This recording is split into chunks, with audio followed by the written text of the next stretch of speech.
ഇന്ന് പറയാൻ പോണത് പഞ്ചതന്ത്രം കഥകളിലെ ഒരു കഥയാണ്. ഇത് പഞ്ചതന്ത്രം കഥകൾക്ക് കെ ബീന ചെയ്ത ഒരു പുനരാഖ്യാനമാണ്. പുനരാഖ്യാനം എന്ന് പറഞ്ഞാൽ ആ കഥകൾ വീണ്ടും പറയുക, ഇന്നത്തെ കാലത്തെ ഇന്നത്തെ ഭാഷയിൽ കുട്ടികൾക്ക് മനസ്സിലാവുന്ന രീതിയിൽ ചെറുതാക്കി സിമ്പിൾ ആക്കിയിട്ട് വീണ്ടും പറഞ്ഞേക്കുന്നതാണ് ഈ പുസ്തകം. ശരിക്കും പഞ്ചതന്ത്ര കഥകള് വിഷ്ണു ശർമ്മൻ പറഞ്ഞ കഥകളാണ്. മഹിളാരോപ്യം എന്ന് പറഞ്ഞ ഒരു രാജ്യം ഉണ്ടായിരുന്നു. അവിടുത്തെ രാജാവാണ് അമരശക്തി. അമരശക്തി നല്ല ശക്തിയുള്ള ആളാണ്, നല്ല ബുദ്ധിയുണ്ട്, എല്ലാ ഗുണങ്ങളും ഒക്കെ ഉള്ള ഒരാളാണ്.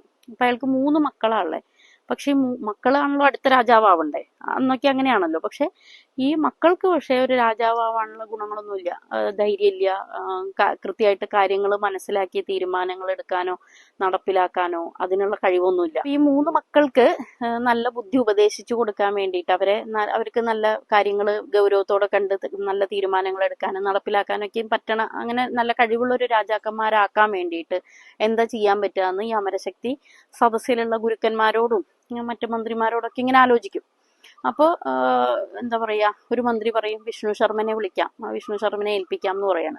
അങ്ങനെ വിഷ്ണു ശർമ്മനെ വിളിക്കും. അപ്പൊ വിഷ്ണു ശർമ്മന്റെ അടുത്ത് പറയും, വിഷ്ണു ശർമ്മൻ പറയും, കാര്യങ്ങൾ ഇങ്ങനെ പറയും.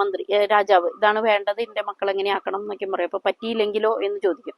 അപ്പൊ വിഷ്ണു ശർമ്മൻ പറയും, എന്താ പറയാ, എനിക്ക് തന്ന സമയത്തിനുള്ളിൽ ഞാനിവരെ നല്ല മിടുക്കരാക്കിയില്ലെങ്കിൽ എന്റെ പേര് മാറ്റാം എന്നൊക്കെ അങ്ങനെ പറഞ്ഞ് വിഷ്ണു ശർമ്മൻ ഈ 3 മക്കളെ ഏറ്റെടുക്കുകയാണ്. അപ്പൊ എന്നിട്ട് അവർക്ക് ഇങ്ങനെ കൃത്യമായിട്ടുള്ള കാര്യങ്ങൾ ഉപദേശിച്ചു കൊടുക്കുകയാണ്. അപ്പോൾ ആരെയാണ് വിശ്വസിക്കാൻ പറ്റുക, നല്ല സുഹൃത്തുക്കളെ എങ്ങനെ തിരഞ്ഞെടുക്കാം, ആരെ കൂടെ കൂട്ടണം എന്നൊക്കെയും തീരുമാനിക്കാം, മനസ്സിലാക്കാനുള്ള ഒരു വിവേകം കൊടുക്കാൻ വേണ്ടിയിട്ടുള്ള കഥകളാണ് ആദ്യം പറയണത്. അപ്പോൾ ആ കഥകൾക്കകത്ത് ഉള്ള ഒരുപാട് കഥകളുണ്ട്. ഈ പഞ്ചതന്ത്രം കഥകൾ എങ്ങനെയാണെന്ന് വെച്ചാൽ, ഒരു കഥ പറയും, ഒരു കഥ പറഞ്ഞ് അവസാനിക്കുമ്പോൾ പറയും ഇന്ന കഥ കേട്ടിട്ടില്ലേ എന്ന് ചോദിക്കും, എന്നിട്ട് അടുത്ത കഥ പറയും. അങ്ങനെ കണക്ട് ചെയ്തിട്ടാണ് എല്ലാ കഥകളും. അങ്ങനെ പറഞ്ഞു കൊടുത്തതിൽ ധർമ്മം ജയിക്കും എന്ന് പറഞ്ഞൊരു കഥയാണ് പറയാൻ പോണത് കേട്ടോ. അപ്പൊ അതില് 2 പേരാണ്, 2 സുഹൃത്തുക്കള്, ഒരു ഗ്രാമത്തിലെ 2 ചെറുപ്പക്കാരായിട്ടുള്ള ആൾക്കാര്, ധർമ്മബുദ്ധിയും ദുഷ്ടബുദ്ധിയും, അങ്ങനെയാണ് അവരുടെ പേര്. ഈ പേരൊക്കെ ഇങ്ങനെ സിംബോളിക് ആയിട്ട് കൊടുത്തേക്കുന്നതാണ് കേട്ടോ.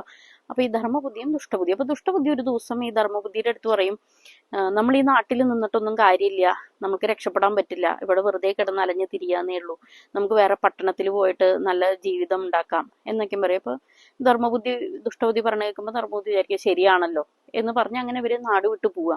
അങ്ങനെ അവർ പല നാടുകളിൽ ഇങ്ങനെ യാത്ര ചെയ്യും, ഒരുപാട് യാത്ര ചെയ്യും, ഒരുപാട് കച്ചവടം നടത്തും, നഗരങ്ങളിലൊക്കെ പോയി താമസിച്ച് കച്ചവടമൊക്കെ നടത്തി അങ്ങനെ കുറെ പൈസ സമ്പാദിക്കും.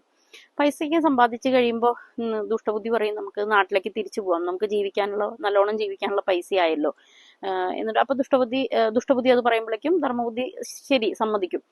അപ്പൊ ദുഷ്ടബുദ്ധി വീണ്ടും പറയും, പക്ഷെ ഒരു കാര്യമുണ്ട്, നമ്മൾ ഈ പണം മുഴുവൻ കൊണ്ടു ചെന്ന് കഴിഞ്ഞാൽ എല്ലാവരും നമ്മളെ ഓരോ സഹായം ചോദിച്ചു ഓരോ കാര്യങ്ങൾ പറഞ്ഞ് നമ്മളുടെ അടുത്ത് ഈ പണം മുഴുവൻ തട്ടിയെടുക്കാൻ നോക്കും.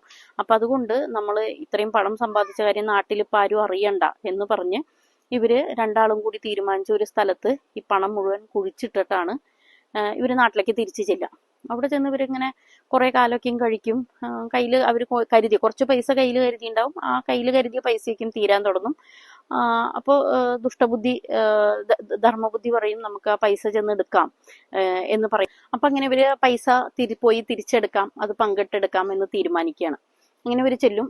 പക്ഷെ എന്താ ഉണ്ടായെന്നറിയോ, ഈ ദുഷ്ടബുദ്ധി ധർമ്മബുദ്ധി അറിയാണ്ട് ഒറ്റയ്ക്ക് മുമ്പേ പോയിട്ട് ആ പണമൊക്കെ തിരിച്ചെടുത്തിട്ടുണ്ടായിരുന്നു. അങ്ങനെ ആ പണം മുഴുവൻ അവൻ സ്വന്താക്കി 2 ആളും കൂടി കഷ്ടപ്പെട്ടുണ്ടാക്കിയതാണ്. എന്നിട്ട് ആ പൈസ ഒറ്റയ്ക്ക് അടിച്ചു മാറ്റി. അങ്ങനെ ഇവര് ചെന്ന് നോക്കുമ്പോഴേക്കും ഈ പണം മുഴുവൻ അവിടെ കാണാനില്ല. അപ്പൊ ഇത് ആരെടുത്തേന്നുള്ള ആലോചന വരുമല്ലോ. പക്ഷെ അങ്ങനെ ഒരു ആലോചനയും ആരാണ് എന്ന് ചോദ്യം വരണതിന് മുമ്പ് ദുഷ്ടബുദ്ധി എന്ത് ചെയ്യുന്നറിയോ, ആ കുറ്റം നേരെ ധർമ്മബുദ്ധിയുടെ തലയിലേക്ക് വെക്കും. നീ ശരി, നീ സുഹൃത്തെ, നിന്നെ വിശ്വസിച്ചു ഞാന്, നീ ഇത് ഒറ്റയ്ക്ക് വന്നിട്ട് നീ ഈ പൈസ എല്ലാം അടിച്ചു മാറ്റിയില്ലേ എന്ന് പറയും. അങ്ങനെ ഇവര് തമ്മിൽ തർക്കപ്പോ ധർമ്മബുദ്ധി പറയും ഞാൻ ചെയ്തിട്ടില്ല എന്നൊക്കെയും പറയും. അപ്പൊ തർക്കാവും. അങ്ങനെ അത് അവസാനം ന്യായാധിപന്റെ അടുത്ത് എത്തും. അപ്പൊ ന്യായാധിപൻ പറയും സത്യപരീക്ഷ നടത്താം എന്ന് വെച്ച് കഴിഞ്ഞാല് തിളച്ച എണ്ണയിൽ കൈമുക്കാം, ധർമ്മബുദ്ധിയുടെ കൈമുക്കാം, സത്യമാണോ തെറ്റാണോ അറിയാൻ വേണ്ടിയിട്ട്, നുണയാണോ എന്ന് അറിയാൻ വേണ്ടിയിട്ട്. അപ്പൊ എന്താ പറയാ, ആരാണ് നുണ പറയണേന്ന് അറിയാൻ വേണ്ടി. അപ്പൊ ദുഷ്ടബുദ്ധി എന്ത് പറയുന്നോ, സാക്ഷികളൊന്നും ഇല്ലാത്ത കേസുകളിലല്ലേ, അങ്ങനത്തെ പരാതികളിലല്ലേ ഈ കൈമുക്ക് പരീക്ഷ വേണ്ടു, ഇത് സാക്ഷികളുണ്ട്, അവിടുത്തെ വൃക്ഷദേവന്മാരൊക്കെയും സാക്ഷിയാണ് എന്ന് പറയും. അങ്ങനെ അപ്പൊ എന്നിട്ട് ഈ ദുഷ്ടബുദ്ധി എന്ത് ചെയ്യുമെന്ന് അറിയോ? ദുഷ്ടബുദ്ധിയുടെ അച്ഛന്റെ അടുത്ത് ചെന്നിട്ട് പറയും, ആ പൈസ മോഷ്ടിച്ചത് ഞാൻ തന്നെയാണ്, പക്ഷെ ആ വിവരം അറിഞ്ഞു കഴിഞ്ഞാല് പിന്നെ അങ്ങയുടെ മകനെ തൂക്കിക്കൊല്ലും, എന്നെ തൂക്കിക്കൊല്ലും, ദുഷ്ടബുദ്ധിനെ തൂക്കിക്കൊല്ലും. അപ്പൊ അങ്ങനെ അച്ഛൻ വിചാരിച്ചാലേ ഇങ്ങനെ രക്ഷിക്കാൻ പറ്റുള്ളൂ. അപ്പൊ ഏതെങ്കിലും ഒരു മരത്തിന്റെ പിന്നിൽ മറഞ്ഞു നിന്നിട്ട് ധർമ്മബുദ്ധിയാണ് ആ പൈസ മോഷ്ടിച്ചതെന്ന് വൃക്ഷദേവൻ സാക്ഷ്യം പറയണ പോലെ അച്ഛൻ പറയണം എന്ന് പറഞ്ഞ് അച്ഛനെ ചട്ടം കെട്ടി ഒരു മരത്തിന്റെ പിന്നിൽ ഒളിച്ചിരുത്തും. അങ്ങനെ ഈ ന്യായാധിപനും ആൾക്കാരൊക്കെ വന്ന് ആ വൃക്ഷദേവന്മാരോട് ചോദിക്കും, ആരാണ് ഈ പൈസ കട്ടെടുത്തതിന്? നിങ്ങളാണല്ലോ സാക്ഷികൾ, ഈ പണം കട്ടെടുത്തതിന് ആരാണത് കട്ടെടുത്തതെന്ന് പറയും. അപ്പോൾ ധർമ്മബുദ്ധി വീണ്ടും പറയും, ഞാനല്ല എന്ന് പറയും. അപ്പോഴേക്കും ഒരു മരത്തിന്റെ പിന്നിന്ന് അശരീരി പോലെ ശബ്ദം കേൾക്കും, ധർമ്മബുദ്ധി തന്നെ, പണം കട്ടത് ധർമ്മബുദ്ധി തന്നെ, ധർമ്മബുദ്ധി തന്നെ എന്ന് പറയും. അങ്ങനെ അപ്പൊ ധർമ്മബുദ്ധിക്ക് മനസ്സിലാവും ഇത് കള്ളക്കളിയാണെന്ന്. അപ്പൊ ധർമ്മബുദ്ധി വേഗം എന്ത് ചെയ്യുമെന്ന് അറിയോ? ഓടിപ്പോയിട്ട് കുറെ ഉണക്കച്ചുള്ളിയൊക്കെ എടുത്തു കൊണ്ടുവന്നിട്ട് ഉണങ്ങിയ പുല്ലും സാധനങ്ങളും ഒക്കെ എടുത്തു കൊണ്ടുവന്ന് ഈ മരത്തിന് ചുറ്റും തീയിടും. തീയിട്ടിട്ട് ആ തീയിൽ പെട്ടിട്ട് ഈ അച്ഛൻ മരിക്കും, ദുഷ്ടബുദ്ധിയുടെ അച്ഛൻ മരിക്കും. അപ്പോഴേക്കും ന്യായാധിപനും അവർക്ക് മനസ്സിലാവും എന്ത്, ദുഷ്ടബുദ്ധി കള്ളത്തരം കാണിച്ചതാണെന്ന് പറഞ്ഞ് ദുഷ്ടബുദ്ധിനെ ശിക്ഷിക്കുകയും ചെയ്യും. അപ്പൊ അങ്ങനെ സംയോജിതമായിട്ട് ചെയ്തുകൊണ്ട് ധർമ്മബുദ്ധി അവിടെ രക്ഷപ്പെട്ടു. പക്ഷെ വിഷ്ണു ശർമ്മൻ പറയുകയാണ്, നമ്മൾ ആരെ വിശ്വസിക്കണം എന്നുള്ളത് നമ്മൾ മനസ്സിലാക്കണം. നമ്മളുടെ ചുറ്റും എപ്പോഴും ഇത്തരം ദുഷ്ടബുദ്ധികൾ ഉണ്ടാവും. അവനവൻ ചെയ്ത കുറ്റം മറ്റുള്ളവരുടെ തലയിൽ കെട്ടിവെച്ച് മറ്റുള്ളവരെ ദ്രോഹിക്കാൻ വേണ്ടി, എങ്ങനെയൊക്കെയും ദ്രോഹിച്ചൂലേ ദുഷ്ടബുദ്ധി.